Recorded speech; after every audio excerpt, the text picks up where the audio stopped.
the BS6 Himalayan or the KTM Adventure 390. Let's check out the best features, and if you're here for the first time, do consider subscribing and hit the bell icon to be notified for all new videos.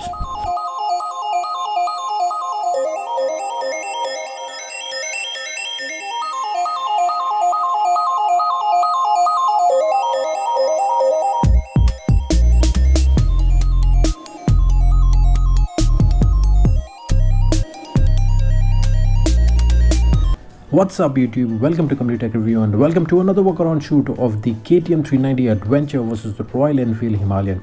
Both are in the BS6 variant. The KTM 390 starts at 2.99 lakhs whereas the Himalayan is at a 1.95 lakhs.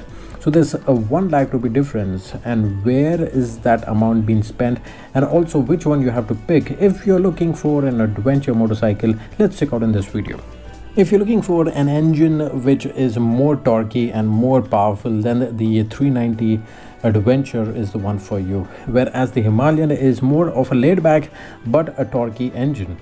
Both are the 400cc category vehicles, and the Himalayan makes around 24.83 PS of power at 6500 rpm, whereas the Duke makes around 43.5 PS of power at 9000 rpm.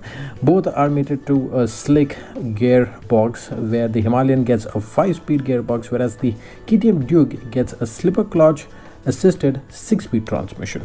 The wheel and the tires for the Himalayan front is 90 by 90 21 inch, and the rear is a 120 by 90 17 inch, whereas the KTM Duke gets the 100 by 90 19 inch and the rear is a 130 by 80 17 inch unit. The KTM Duke gets the tubeless tires and it comes with alloys, whereas the Himalayan gets the spoked wheels and it's a tube tire. I think this is one of the cons for the Himalayan. The KTM Duke ground clearance is around 200 mm, whereas the Himalayan is 220 mm.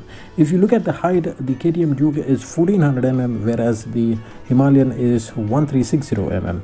I think the best is the seat height. The Himalayan comes at 800 mm seat height, whereas the KTM Duke is slightly taller, which is at 855 mm.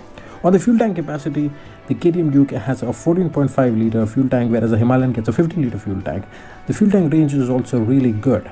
The front disc for both the Himalayan and the KTM is close to 320 and 300 mm, and the rear is a 230 mm for the KTM, whereas the Himalayan gets a 240 mm unit.